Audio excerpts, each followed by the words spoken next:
Olá pessoal, aqui é o professor Rodrigo novamente, trazendo para vocês o nosso nono módulo, que será sobre árvores B. A árvore B é uma generalização de uma árvore de pesquisa binária, em que um nó pode ter mais do que dois filhos.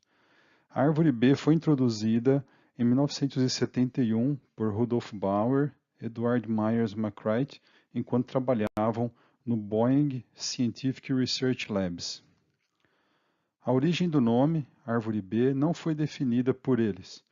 Especula-se que o B venha da palavra balanceamento, do nome de um dos seus inventores, como Bayer, por exemplo, ou de Boeing.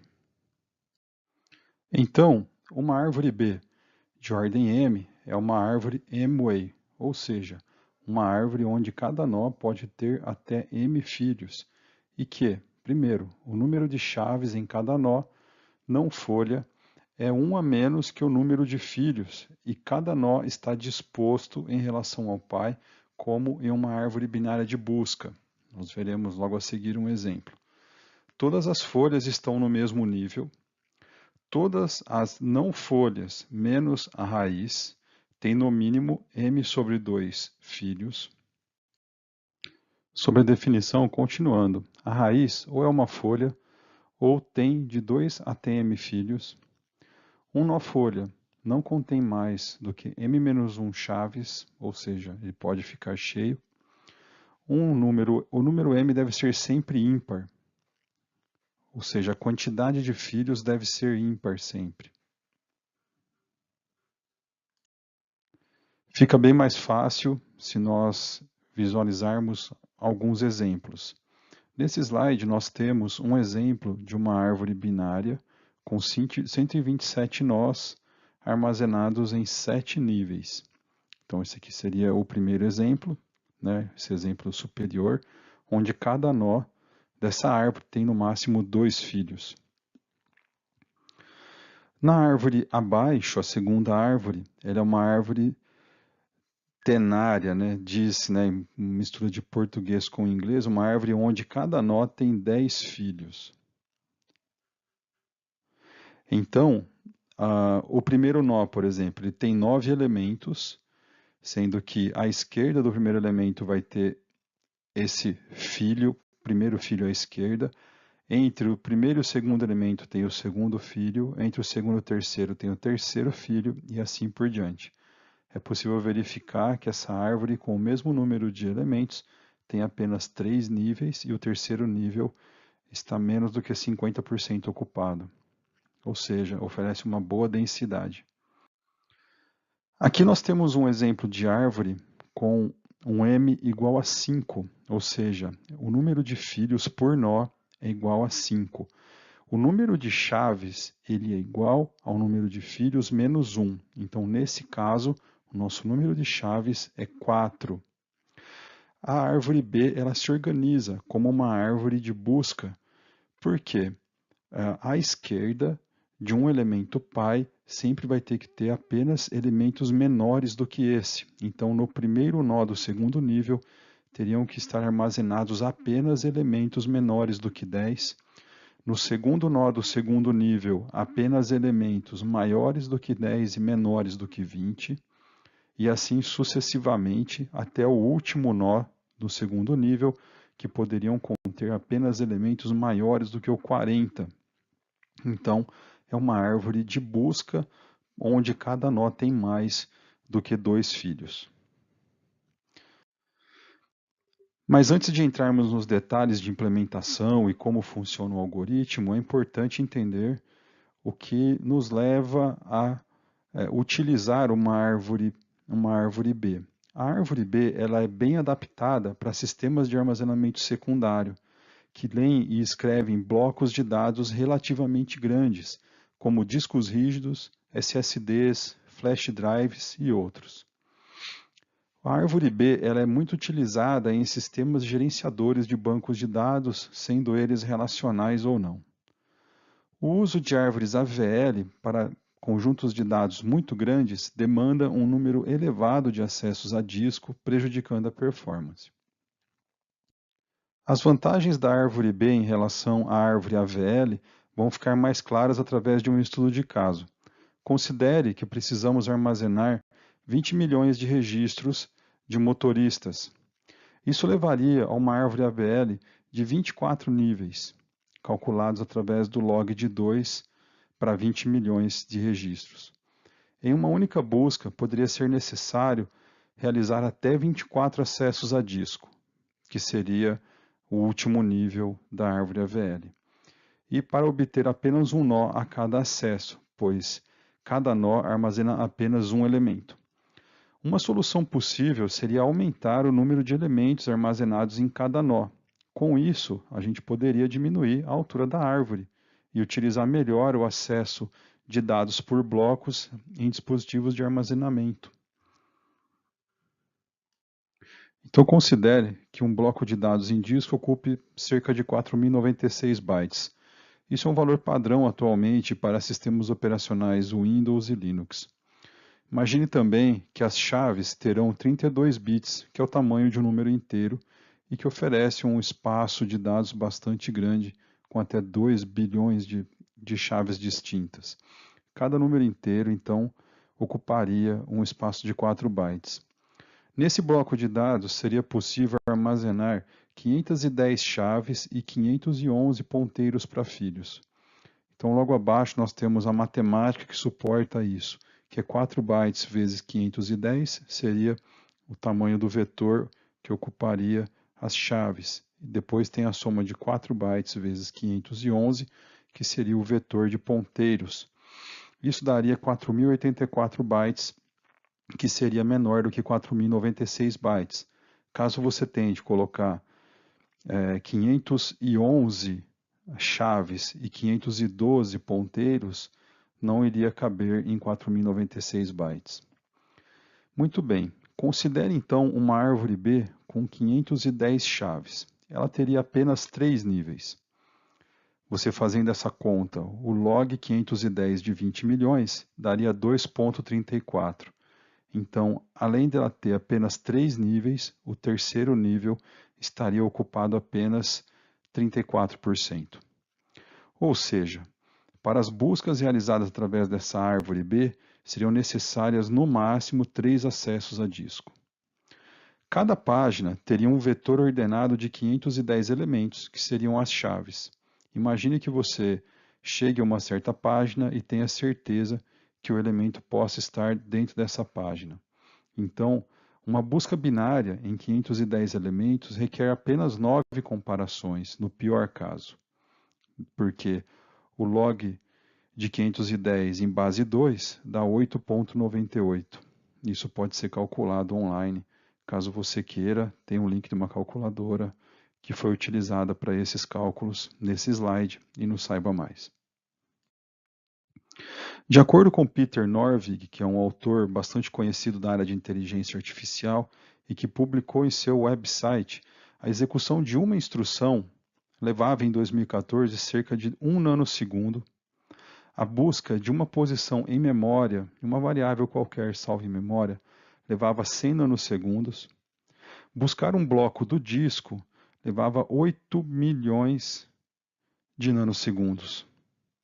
Portanto, 24 acessos ao disco, no caso da AVL, poderia levar até 192 milissegundos. 3 acessos a disco levariam apenas 24 milissegundos. 9 acessos à memória levam menos do que 1 milissegundo. Então a árvore B seria 7 a 8 vezes mais rápida do que a árvore AVL, caso esteja armazenando dados em disco. Isso por si só é um grande argumento em favor do uso de árvores B, pois elas otimizam bastante o uso da arquitetura atual de armazenamento utilizado na maioria dos computadores, tanto computadores pessoais quanto servidores. Então vamos conhecer um pouquinho mais sobre a implementação da árvore B. Essa é a estrutura do nó da árvore B. Então, ela vincula a ordem de uma árvore ao número de descendentes de um nó.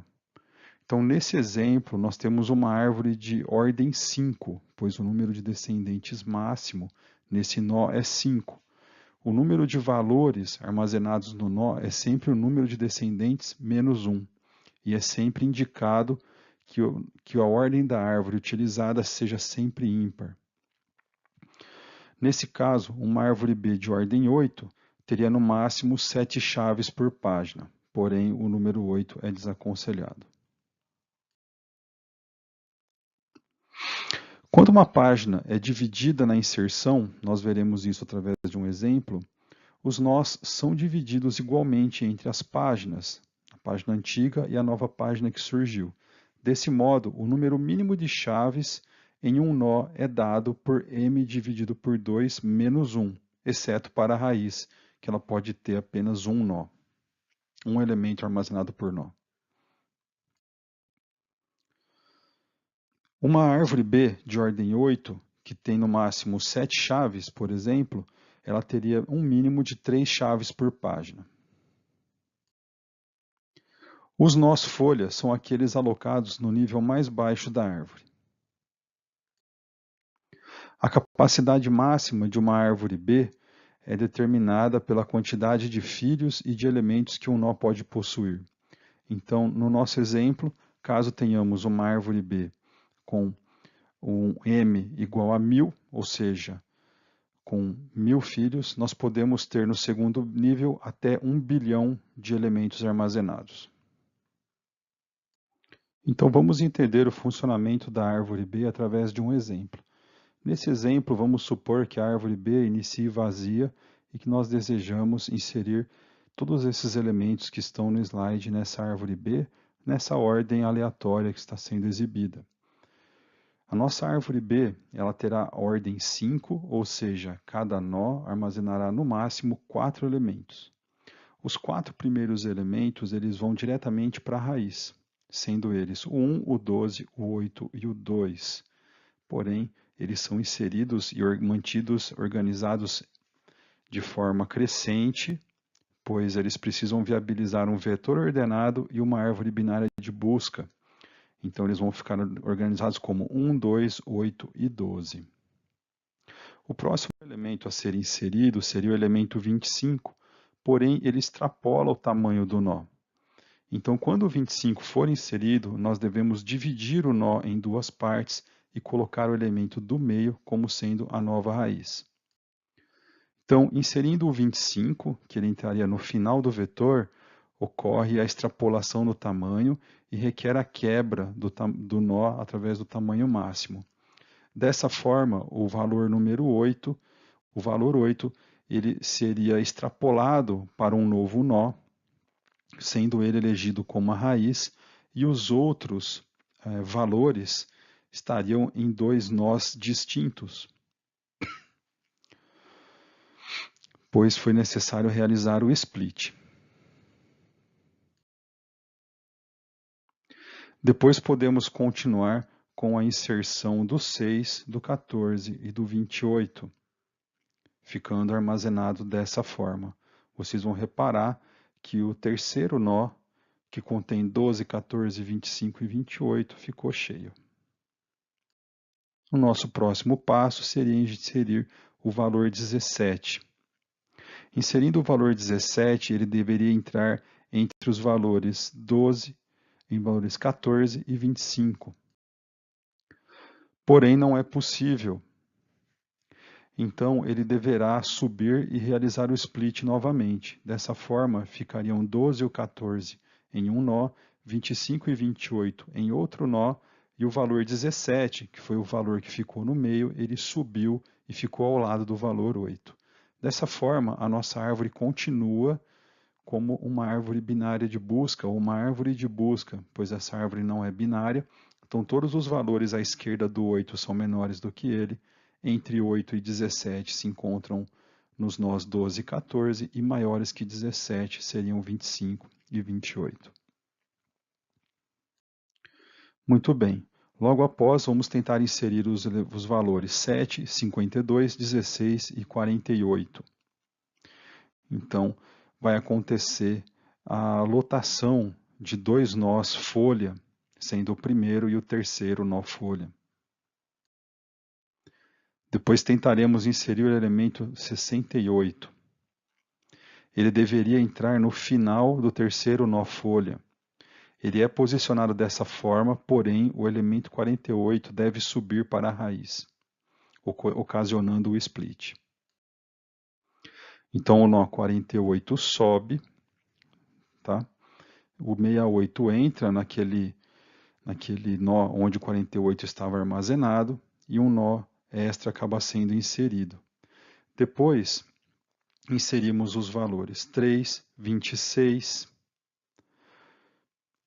29, 53 e 55. Vocês vão reparar que a inserção do valor 3 ocasionou o split do primeiro nó, gerando o nó 1, 2 e depois o nó 6, 7.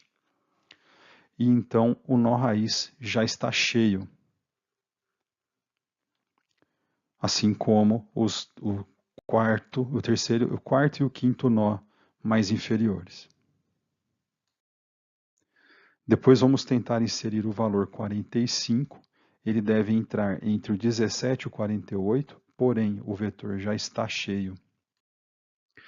Então o 45 é posicionado, o 28 ele deve subir devido à realização do split, porém a raiz está cheia. Dessa forma, a raiz também deverá passar por um split, pois ela vai ficar cheia, fazendo com que o valor 17 seja utilizado para criar a nova raiz. Dessa forma, o valor 17 assume o valor da nova raiz. Vocês vão reparar que as folhas elas estão sempre no mesmo nível na árvore B. Embora não estejam completamente preenchidas, mas estão no mesmo nível. Isso finaliza a nossa explicação sobre a inserção de elementos em árvore B. Existe também a remoção de elementos em árvores B. Durante a inserção, a chave sempre vai para a folha. Na remoção, desejamos remover da folha. Assim, temos três possibilidades. Primeiro, se a chave já está em um nó folha e sua remoção não faz com que o nó fique com poucos elementos, menos do que m sobre 2, então apenas elimine-a. Esse seria o primeiro caso e o caso mais simples. Próximo caso, se a chave não é folha, então é garantido que o seu predecessor ou sucessor esteja em um nó folha, e nesse caso podemos eliminar a chave e subir o predecessor ou sucessor para a posição ocupada pela chave eliminada.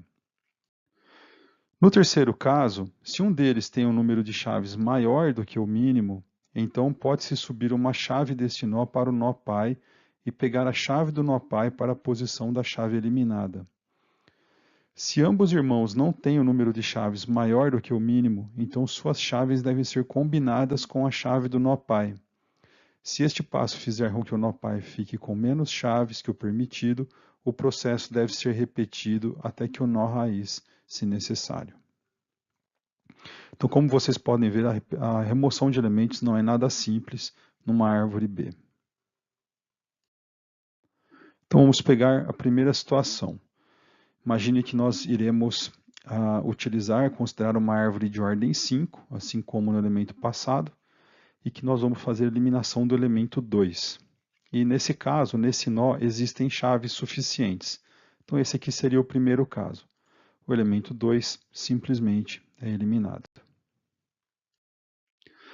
Agora nós vamos eliminar o elemento 52. Ele não está num nó folha, então vamos verificar como que isso ocorre. Eliminando o elemento 52, um elemento do nó filho à direita deve ocupar o seu lugar. Com isso, a árvore continua sendo uma árvore válida. Porém, a lotação dos elementos aqui começa a ficar prejudicada. Suponha agora que nós tentemos eliminar o elemento 72. Ao remover o elemento 72, esse último nó da árvore B, folha, o último nó folha da árvore B, fica com apenas um elemento. E isso é muito pouco. Isso não deve ser mantido dessa forma. Assim sendo, haverá uma combinação desse elemento com o nó-chave e com os elementos da árvore da folha à esquerda. Então, esses elementos constituirão um nó com todas as 4 chaves, que já é o limite para uma árvore de ordem 5. Suponha agora que iremos eliminar o nó com o valor 22. Sobra apenas o nó 15, porém a quantidade de elementos é muito baixa. Podemos então descer o elemento do nó pai e subir uma chave do nó folha. Com isso, a árvore B ainda continua válida. Muito bem, pessoal. Nós finalizamos o conteúdo sobre árvores B por aqui.